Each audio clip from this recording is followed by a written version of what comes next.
आप सभी को नमस्ते। आज का ये वीडियो कक्षा 6 से 10 तक उन सभी विद्यार्थियों के लिए है जो गणित विषय का अध्ययन करते हैं। यह वीडियो संख्या पद्धति पर आधारित है और संख्या पद्धति का यह पार्ट पहला है इस वीडियो के अंदर, और नेक्स्ट वीडियो के अंदर शेष बची हुई संख्या पद्धति को आपको समझाया जाए। संख्या पद्धति, सबसे पहले अपने बात करेंगे संख्या की। संख्या किसे कहते हैं, नंबर्स या संख्या किसे कहते हैं। कितनी वस्तुएं हैं जिससे बोध या ज्ञात होता है उसे क्या कहते हैं, संख्या। कोई भी वस्तु आपको गिननी है तो वो किसके द्वारा बताया जाता है, उसको संख्या के द्वारा बताया जाता है। 3, 4, 5, 7, 10 जो भी है, कोई भी वस्तुएं, कितनी वस्तुएं, ये बताने के लिए किसका प्रयोग करेंगे, संख्या का प्रयोग किया जाता है, तो उसे अपने संख्या कहते हैं। ये इसमें विशेष नहीं है। दूसरा है संख्यांक, नंबरिंग जिसे कहते हैं। संख्याओं को जिन संकेतों द्वारा लिखा जाता है, संख्याओं को जिन संकेतों के द्वारा लिखेंगे उन्हें क्या कहते हैं, संख्यांक कहते हैं। या अपन कह सकते हैं कि संख्यांक का अर्थ है संख्या को लिखने में प्रयुक्त अंक। जैसे अपने 10 लिखना है तो कौन कौन से अंक प्रयुक्त हो रहे हैं, 1 और 0। 35 लिखना है तो कौन कौन से अंक प्रयुक्त हो रहे हैं, 3 और 5। या 1 लिखना है तो कौन से अंक प्रयुक्त हो रहा है, 1। ये सारे क्या कहलाते हैं, संख्यांक कहलाते हैं। क्या कहलाते हैं, संख्यांक कहलाते हैं। तो आइए आगे देखते हैं प्राकृतिक संख्याएं क्या होती है। अब यहाँ से शुरू है, प्राकृतिक संख्याएं क्या होती है। प्राकृतिक संख्याएं किसे कहते हैं, ऐसी संख्याएं जो वस्तुओं को गिनने में प्रयुक्त की जाती है, यानी कि प्रयोग में ली जाती है। या अपने ये कह सकते हैं कि जिन संख्याओं को के द्वारा वस्तुओं को गिना जाता है या वस्तुओं को बताया जाता है उन्हें क्या कहते हैं, प्राकृतिक संख्याएं कहते हैं। प्राकृतिक संख्या इनकी नेचुरल नंबर कहते हैं। इसको कैपिटल N से दिखाते हैं। तो जैसे हो गई 1, 2, 3, 4, 5, 6 आदि। यहाँ पर अगर आपसे पूछ लिया जाए कि शून्य क्या है, प्राकृतिक संख्या है या नहीं है, तो अपना उत्तर क्या आएगा कि शून्य प्राकृतिक संख्या नहीं है। अब प्राकृतिक संख्याओं के थोड़े गुण धर्म हैं, वो थोड़ी उनके बारे में बात कर लेते हैं कि सबसे छोटी प्राकृतिक संख्या कौन सी होती है, 1। सबसे छोटी प्राकृतिक संख्या देखिए 1 होती है। और सबसे बड़ी प्राकृतिक संख्या अनंत। अनंत वैसे कोई संख्या नहीं होती, मतलब कोई बड़ी प्राकृतिक संख्या होती ही नहीं।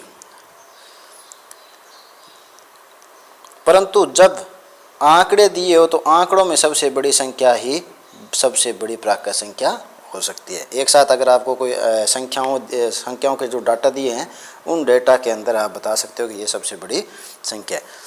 तीसरा इसका महत्वपूर्ण पार्ट क्या है कि किसी भी प्राकृतिक संख्या में 1 जोड़ेंगे एवं उसका अनुवर्ती एवं 1 घटाने पर उसका पूर्ववर्ती प्राप्त होगा। अगर आपको पूछे कि किसी भी प्राकृतिक संख्या का अनुवर्ती क्या है, +1, यानी कि अगर मैं 9 का अनुवर्ती पूछूं तो क्या हो जाएगा, 10। इसी प्रकार पूर्ववर्ती संख्या की बात करें तो पूर्व वैसे ही पता है कि पहले, तो पूर्व का मतलब 1 कम। तो प्राकृतिक संख्या में 1 जोड़ेंगे तो अनुवर्ती प्राप्त होगी और 1 घटाने पे क्या होती है, पूर्ववर्ती संख्या प्राप्त होती है। चौथा इसका महत्वपूर्ण बिंदु क्या है कि प्राकृतिक संख्या की सबसे बड़ी प्राकृतिक संख्या नहीं होती। अभी अपने पहले बात कर चुके हैं कि कोई भी सबसे बड़ी प्राकृतिक संख्या नहीं होती, क्योंकि उसकी अगली संख्या उससे भी बड़ी होती है। ये प्राकृतिक संख्याओं के गुण हैं, इनको 1-2 बार इसको ध्यान रखना है आपको। 1 की कोई पूर्ववर्ती प्राकृतिक संख्या भी नहीं होती। अगर आपसे रिक्त स्थान में कई बार ये पूछ लिया जाता है कि रिक्त स्थान की कोई पूर्ववर्ती प्राकृतिक संख्या नहीं है। पूर्ववर्ती और अनुवर्ती 2 प्रकार की संख्याओं की बात कर रहे हैं अपने।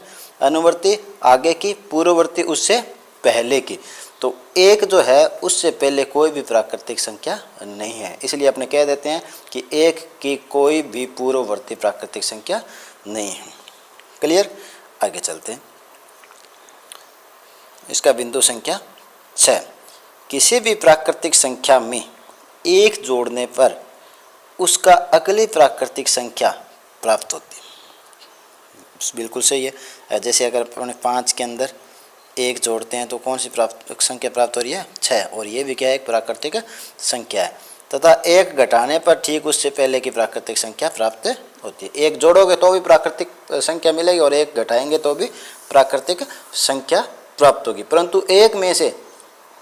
परंतु जो पहली एक प्राकृतिक संख्या है उसके अंदर से एक घटाएंगे तो आपको प्राकृतिक संख्या प्राप्त नहीं होगी। तब क्या प्राप्त होगा? पूर्ण संख्या प्राप्त होगी। तब कौन सी प्राप्त संख्या होती है? पूर्ण संख्या। उसके बारे में आगे बात करते हैं। तो प्राकृतिक संख्याओं को धन पूर्णांक भी कहा जाता है।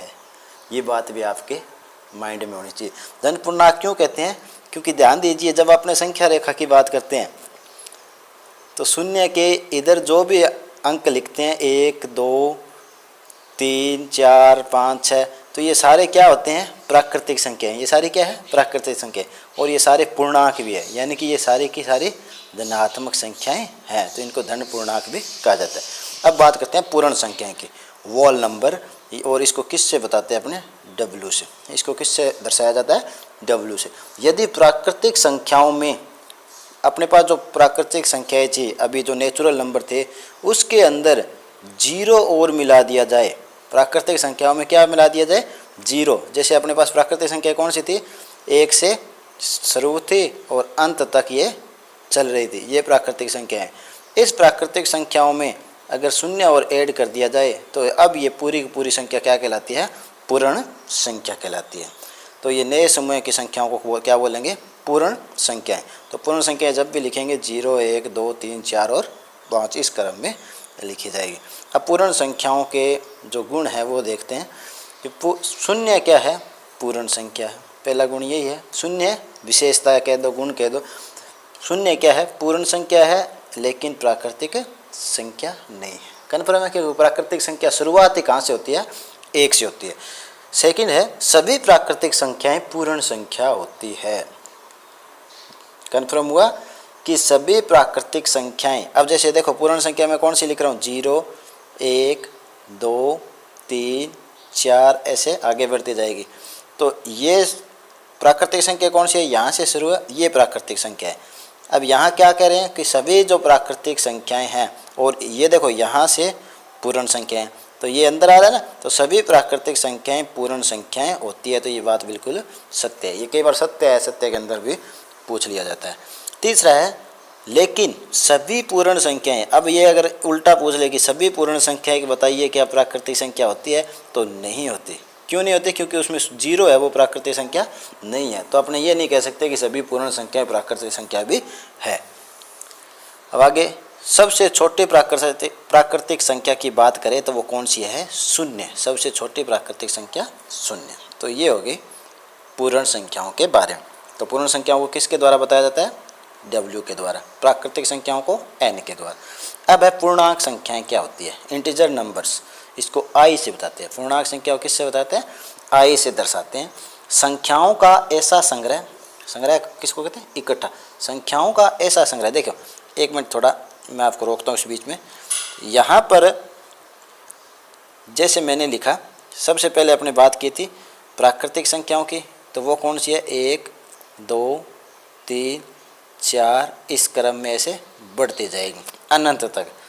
अब उसके बाद इसके अंदर क्या मिला दिया? शून्य और ऐड कर दिया। इसके अंदर यहाँ क्या मिला दिया? शून्य और ऐड कर दिया। तो अब ये क्या हो गया? पूर्ण संख्या। अब ये क्या बन गई? पूर्ण संख्या बन गई। अब पूर्ण संख्या में भी अगर ऋणात्मक -1 -2 -3 इस तरह से ऋणात्मक अंकों को भी जोड़ दिया जाए तो ये सारे अब क्या कहलाएंगे? पूर्णांक कहलाते हैं। क्या कहलाते हैं? पूर्णांक। पूर्णांक का मतलब क्या हो गया? कि पूर्ण संख्याओं में अगर ऋणात्मक संख्याएं, ये पूर्ण संख्याएं थी यहाँ तक, पूर्ण संख्याओं में अगर ऋणात्मक संख्याएं भी जोड़ दी जाए, अगर ऋणात्मक भी योग कर दिया जाए, ऋणात्मक संख्याओं को जोड़ दिया जाए, तो वो सारे क्या कहलाते हैं? पूर्णांक। यही है पूर्णांक के बारे में, कि संख्याओं का ऐसा संग्रह जिसमें धन पूर्णांक, ऋण पूर्णांक के साथ साथ शून्य का भी समावेश हो, यानी कि शून्य भी मिला हो। तो पूर्णांक संख्याओं में कौन कौन सी आती है? धन पूर्णांक आ जाते हैं, ऋण पूर्णांक आ जाते हैं और शून्य भी आ जाए। तो इन तीनों को इकट्ठा क्या बोलते हैं? पूर्णांक संख्याएं कहते हैं।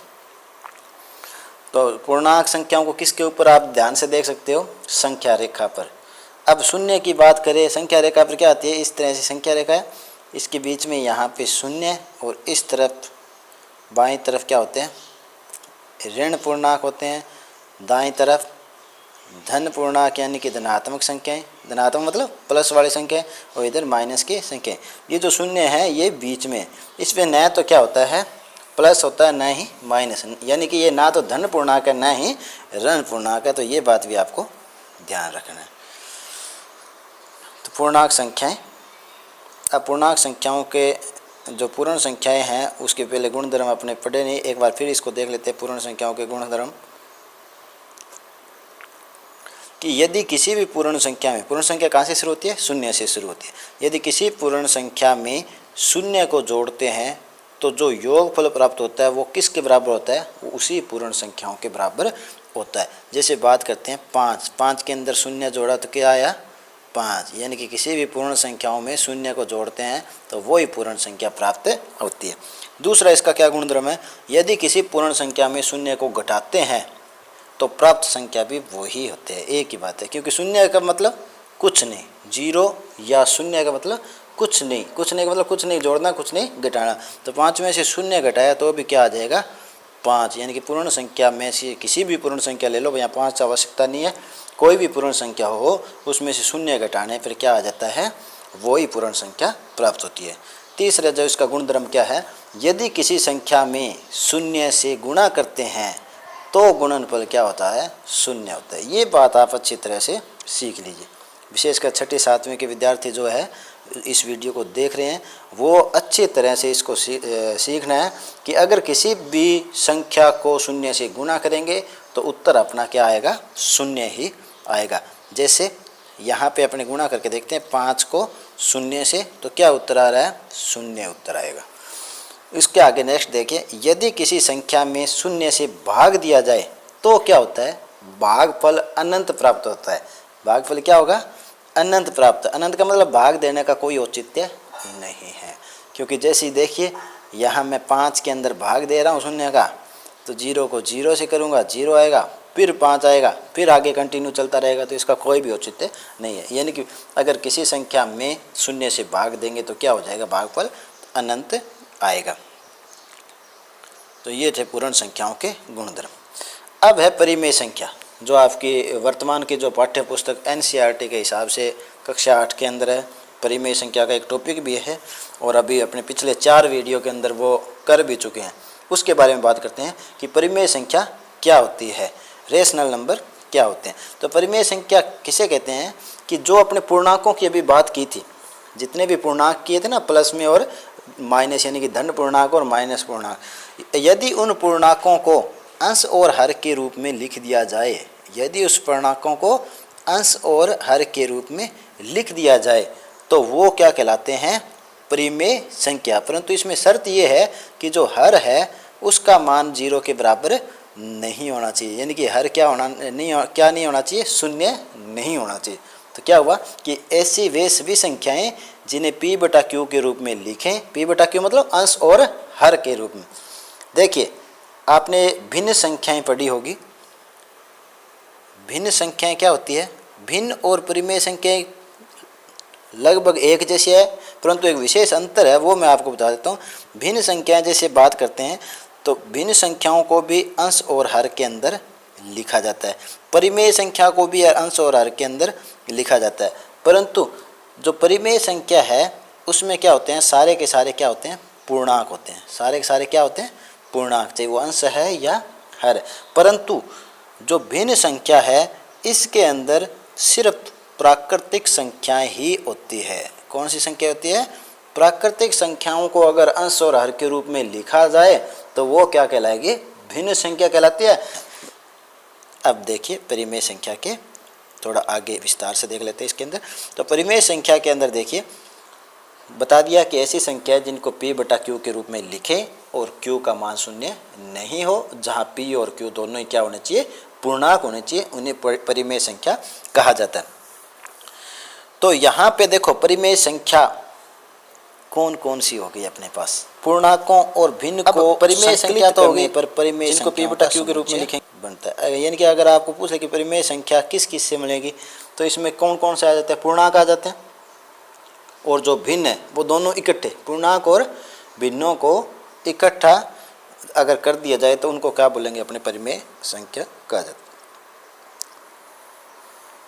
है। अपरिमेय संख्या, अपरिमेय संख्या कैसे कहते हैं? इसका अपोजिट हो जाएगा परिमेय का, कि यानी कि ऐसी संख्याएं या वो सभी संख्याएं जिनको p बटा q के रूप में अपने लिख नहीं सकते हो या व्यक्त नहीं कर सकते हो, उन्हें क्या कहा जाता है? अपरिमेय संख्या कहा जाता है। जैसे √2 हो गया, √3, √ मतलब वर्गमूल 2, वर्गमूल 3, वर्गमूल 5, और देखो वर्गमूल 4 नहीं है, क्योंकि 4 का जो वर्गमूल निकालेंगे ना तो वो क्या उत्तर आता है? 2। 2 तो परिमेय संख्या है, इसलिए ये नहीं है। √2, √3, √5 ये सारे के सारे क्या है? अपरिमेय संख्या है, यानी कि इनका जो वर्गमूल है वो नहीं, वर्गमूल क्या है? एक पूर्ण संख्या के रूप में नहीं निकल पाता, उनको क्या बोलते हैं? अपने अपरिमेय संख्या कहा जाता है। एक बात और इसमें इम्पोर्टेंट है कि पाई एक अपरिमेय संख्या है, लेकिन पाई का जो मान है 22/7 वो परिमेय संख्या है। ये बात आपको विशेष रूप से याद रखना है।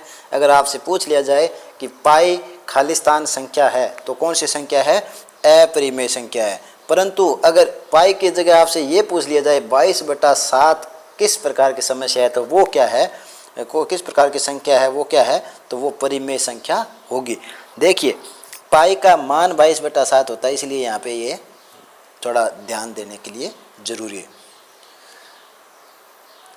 परिमेय संख्या, अब परिमेय संख्याओं के लिए शून्य एक तत्समक है। अब इस बात को समझना आप, ये तत्समक क्या होता है? तत्समक अव्यय आपके इसमें रिक्त स्थान में पूछ लिया जाता है कि परिमेय संख्याओं के लिए तत्समक अवयव क्या है? तो क्या है? 0। तत्समक अवयव किसको कहते हैं? कि यदि जिस अंक को अगर किसी परिमेय संख्या में जोड़े तो वो परिमेय संख्या प्राप्त हो जाए, उसे क्या कहा जाता है? तत्समक अवयव। जैसे मैंने अभी उदाहरण बताया था आपको कि 5 में अगर 0 को जोड़े तो क्या प्राप्त होती है? 5 ही प्राप्त होती है। तो या 5/4 ये परिमेय संख्या की बात कर रहा है, तो अपने ये कह देंगे 5/4 में अगर 0 जोड़े तो क्या प्राप्त होगा? 5/4। तो ये 0 इसका क्या हो गया? तत्समक अवयव हो गया। वास्तविक नंबर, वास्तविक संख्याएं या वास्तविक नंबर किसे कहते हैं? यानी कि रियल नंबर। सभी परिमेय और अपरिमेय जो अभी आपने पढ़ी है वो सारी इकट्ठी कर दी जाए तो वो क्या कहलाती है? रियल नंबर या वास्तविक नंबर। आसान है, बिल्कुल समझने को कोई दिक्कत नहीं कि जितनी भी परिमेय संख्या पढ़ी अपने और जितनी भी अपरिमेय संख्या पढ़ी वो सारी की सारी क्या कहलाएगी? वास्तविक संख्या कहलाती है। अब आ जाती है बात, बार बार अपने बात करते हैं कि धन पूर्णांक ऋण पूर्णांक क्या है, तो वो धन पूर्णांक संख्याएं कौन सी होती है? धन पूर्णांक संख्याएं पॉजिटिव इंटीजर नंबर्स। प्राकृतिक संख्याओं कहाँ से शुरू होती है? 1 से शुरू होती है और अनंत तक होती है, को धन पूर्णांक भी कहा जाता है। यानी कि ये सारी की सारी धनात्मक संख्याएं हैं। अब आगे देखते हैं, इन्हें किससे बताते हैं अपने? या तो Z+ बोलते हैं धन पूर्णांक को, या I+ कहा जाता है, या तो Z+ कहा जाता है, या फिर इसको I+ के रूप में संकेत अगर लिखना हो तो वो यहाँ पे आपको कई बुक में ये लिखा हुआ मिलेगा। यानी कि Z+ बराबर 1 से लेकर अनंत तक। ये हो गए धन पूर्णांक नंबर। इसी प्रकार ऋण पूर्णांक नंबर जो संख्या रेखा के कहाँ लिखे जाते हैं? ये जो धन पूर्णांक नंबर है वो संख्या रेखा के दाईं तरफ लिखे जाएंगे, और जो ऋण पूर्णांक नंबर है वो संख्या रेखा के कहाँ लिखे जाते हैं? ये संख्या रेखा के दाईं तरफ, और जो ऋण पूर्णांक नंबर है वो संख्या रेखा के बाईं तरफ लिखे जाते हैं। ये संख्या रेखा के कहाँ लिखेंगे? बाईं तरफ। अब ऋण पूर्णांक कौन से होते हैं? कि जिन्हें ऋणात्मक चिन्ह युक्त जो प्राकृतिक संख्याएं हैं उनको ऋण पूर्णांक कहा जाता है। ऋणात्मक चिन्ह है मतलब जिस प्राकृतिक संख्या, जैसे 1 की बात करें अपने, तो 1 के अगर ऋण चिन्ह लगा दिया तो ये क्या हो गया? ऋणात्मक संख्या हो गई, और इसको ऋण पूर्णांक संख्या भी कहा जाता है। तो इसमें कुछ विशेष समझने वाला नहीं है। अब आपके कई बार देखा है कि आपकी समस्या आती है कि सम संख्याएं कई बार पूछ लिया जाता है 6ठी 7वीं से, तो भी वो बता नहीं पाते। उसके बारे में देख लीजिए सम संख्याएं क्या होती है। सम संख्याएं वे प्राकृतिक संख्या होती है जो 2 से विभाज्य। तो ये तो एक साधारण बात होगी कि 2 से जिसमें भाग पूरा पूरा जाता हो उसे क्या कहा जाता है, सम संख्या। पर अब अपने हर संख्या के अंदर 2 का भाग नहीं दे सकते, इसलिए इसको इस तरह से समझना है कि ऐसी संख्याएं जिसका इकाई अंक क्या हो, ऐसी संख्याएं जिसका क्या हो, इकाई अंक 0, 2, 4, 6 और 8, इनमें से अगर कोई भी इकाई अंक है तो वो सारी जो संख्या है वो क्या कहलाएगी, सम संख्या। कितनी बड़ी संख्या है, क्योंकि प्रत्येक बड़ी संख्या में अपने भाग दे नहीं सकते, इसलिए आपको ये याद रखना है, ये भी याद रखना है कि ऐसी संख्या जिसका इकाई अंक 0, 2, 4, 6 और 8 हो, वो सारी की सारी संख्याएं क्या कहलाती है, सम संख्याएं या इवन नंबर कहलाते हैं। तो आराम से आप इसको पहचान सकते हो। सम संख्याएं परिभाषा भी पूछे तो आराम से बता सकते हो कि ऐसी संख्याएं जिनका इकाई अंक 0, 2, 4, 6 और 8 हो उन्हें सम संख्याएं कहा जाता है। काल्पनिक संख्याएं, इमेजिनरी नंबर, जो संख्याएं वास्तविक नहीं हैं, ऋणात्मक संख्याओं का वर्गमूल लेने पर भी। काल्पनिक संख्याएं, जो संख्याएं वास्तविक नहीं होती, वास्तविक कौन कौन सी होती है, परिमेय और अपरिमेय संख्याओं को अगर मिला दिया जाए तो वो क्या कहलाती है, वास्तविक। तो काल्पनिक संख्या किसे कहते हैं कि जो संख्या वास्तविक नहीं होती उन्हें क्या कहते हैं, काल्पनिक संख्याएं कहा जाते हैं। अब विषम संख्याएं किसे कहते हैं। विषम संख्याएं वे प्राकृतिक संख्याएं जो 2 से भाग नहीं जाए। अभी अपने बात की थी सम संख्या किसे कहेंगे, ऐसी परिमेय संख्या, ऐसी प्राकृतिक संख्या जिसका इकाई अंक 0, 2, 4, 6 और 8 हो, तो इन्हें क्या कहा जाता है, सम संख्या कहा जाता है। इनके अलावा जो इकाई अंक है वो क्या कहलाएंगे, विषम संख्या। इनके अलावा क्या रहेंगे, 1, 3, 5, 7 और 9, ये जो अंक है ये अगर किसी संख्या के इकाई में आ जाए तो उसे कौन सी संख्या कहते हैं, विषम संख्या कहते हैं। तो ऐसी संख्या जिसका इकाई अंक कौन क्या क्या होना चाहिए, 1, 3, 5, 7 और 9 हो, उन्हें क्या कहा जाता है, विषम संख्याएं कहा जाता है। अब उदासीन पूर्णांक किसे कहते हैं। ऐसा पूर्णांक अभी पढ़े आपने, क्या था पूर्णांक, धन और ऋण 2 प्रकार के पूर्णांक होते हैं। एक धन पूर्णांक संख्या रेखा के दाईं तरफ और ऋण पूर्णांक संख्या रेखा के बाईं तरफ होता है। तो उदासीन पूर्णांक क्या है, ऐसा पूर्णांक जिस पर धनात्मक और ऋणात्मक चिन्ह का कोई प्रभाव न पड़े उसे उदासीन पूर्णांक कहते हैं। तो आपसे पूछ लिए कि उदासीन पूर्णांक कौन सा है, बताइए तो क्या है, ऐसा कौन सा पूर्णांक है जिस पे ना तो प्लस का प्रभाव पड़ता है ना ही माइनस का प्रभाव पड़ता है, वो है 0। अब अभाज्य संख्या किसे कहते हैं, अभाज्य संख्या किसे कहते हैं, बहुत इंपॉर्टेंट है, ये महत्वपूर्ण है, बार बार काम आता है, बार बार इसका नाम भी आता है कि प्राइम नंबर्स या अभाज्य संख्याएं किसे कहा जाता है। तो वे संख्याएं, ध्यान देना, इसको गौर से सुनना, इसके वे संख्याएं जो स्वयं यानी कि खुद और एक के अलावा किसी भी दूसरी संख्या से यानी कि अन्य संख्या से विभक्त नहीं होते या बंटती नहीं हो, या जिसके गुणनखंड नहीं हो, या किसी अन्य संख्या का भाग नहीं जाए, उन संख्याओं को अभाज्य संख्या कहते हैं। आइए इसको एक उदाहरण से समझते हैं अपने। तो इसके अंदर देखिए, जैसे मैं बात करता हूँ 2 की, 3 की, और ये यहाँ पे मैं 4, ये 3 अंक लेता हूँ। तो बताइए इस 2 के अंदर कौन कौन सी संख्याओं का भाग जाएगा। 1 का तो सभी के अंदर जाता ही है, 1 का इसके अंदर भाग जाएगा, और किसका जाएगा, 2 का जाएगा। अब इनके अलावा किसी का भाग जाता है, नहीं जाता, छोड़िए। अब इसके अंदर देखते हैं, 3 के अंदर किसका भाग जाएगा, 1 का सभी के अंदर जाता है, 2 का नहीं जाएगा, किसका जाएगा, 3 का जाएगा, यानी कि 1 और 3 का इसमें भाग जा रहा है। यहाँ देखिए 4 के अंदर किस किस का भाग जा रहा है, 1 का भाग देंगे, जा रहा है, 2 का भाग भी पूरा पूरा जा रहा है, 2 दूना 4, 3 का नहीं जा रहा, 4 का भी पूरा पूरा जा रहा है। तो देखिए इनमें अंतर क्या है, इनमें जो ऊपर की जो आपकी दो संख्याएं हैं, एक ये 2 और 3, ये दोनों की दोनों क्या है, अभाज्य संख्याएं, और ये जो संख्या है 4, ये क्या है, भाज्य संख्या है। कैसे फर्क पता लगा कि ऐसी संख्याएं, अभाज्य संख्या की परिभाषा देखिए, ऐसी संख्याएं जिसमें स्वयं का यानी कि खुद का, 2 का तो 2 की बात करें तो 2 का भाग जाए, खुद का भाग जाए और 1 का भाग जाए, इसके अलावा और किसी भी संख्या का इसमें भाग नहीं जाए, तो उन्हें क्या बोलते हैं, अभाज्य संख्या। जैसे 3 की बात करें तो 3 में सिर्फ 3 का और 1 का ही भाग जाता है और अन्य किसी संख्याओं का भाग नहीं जाता, तो इन्हें भी अभाज्य संख्या कहते हैं। और 4 है, इसमें क्या है, 1 का भी जा रहा है, 2 का भी जा रहा है और खुद का भी जा रहा है, तो ये अभाज्य संख्या नहीं है। ये कौन सी संख्या होगी, भाज्य संख्या, इसका भी अपने पढ़ेंगे। तो ये देख लीजिए, एक अभाज्य संख्या वे संख्याएं जो समय के अलावा किसी अन्य संख्या से विभक्त नहीं हो या भाग नहीं जाए, उन्हें अभाज्य संख्या कहते हैं। इसका एक नाम और भी है, वो भी याद रखना, रूढ़ संख्याएं भी बोलते हैं इसको। इनको क्या बोलते हैं, रूढ़ संख्याएं भी कहा जाता है। जैसे 2, 3, 7, 11, 13, 19, इस तरह से आप लिख सकते हो। अब है यहाँ एक बात आपको इम्पोर्टेंट ध्यान रखना है कि अगर आपसे पूछ ले कि एक बताइए भाज्य संख्या है या अभाज्य संख्या, तो ये आपको विशेष ध्यान रखना है कि एक न भाज्य संख्या है, न ही अभाज्य संख्या। एक न तो भाज्य संख्या है और न ही अभाज्य संख्या है, तो इसको आपको विशेष रूप से याद रखना है।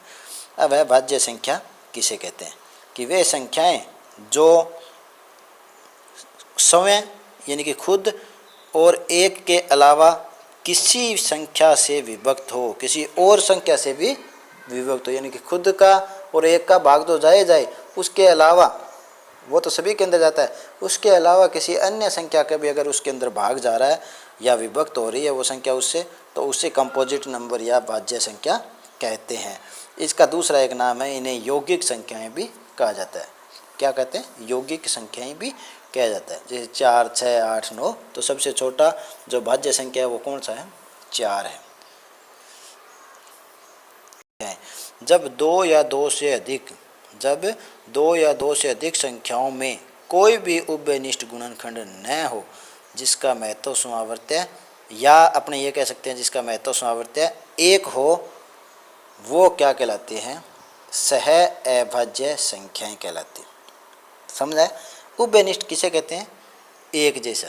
उभयनिष्ठ किसे कहते हैं, जैसे दोहरा लीजिए आपने कि जब 2 या ये सह अभाज्य संख्याएं हैं, ये यहाँ लिखना आप समझ लीजिए इसको, सह अभाज्य संख्याएं, कि जब 2 या 2 से अधिक संख्याओं में कोई भी उभयनिष्ठ गुणनखंड नहीं हो अथवा जिसका मैस है 1 हो।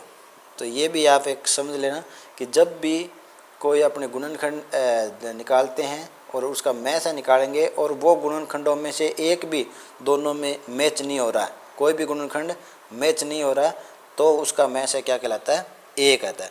तो ऐसे दो जोड़े जिसका मैस है 1 होता है, उसको अपने क्या कहते हैं, सह अभाज्य संख्या। साधारण रूप में ये समझ सकते हो कि ऐसे 2 संख्याओं के जोड़े या 3 संख्याओं के जोड़े जिनका महत्तम समावर्त्य 1 हो, 1 मतलब जिनके गुणनखंड एक जैसे नहीं हो, उसे क्या कह जाते हैं, सह अभाज्य संख्याएं कहा जाता है।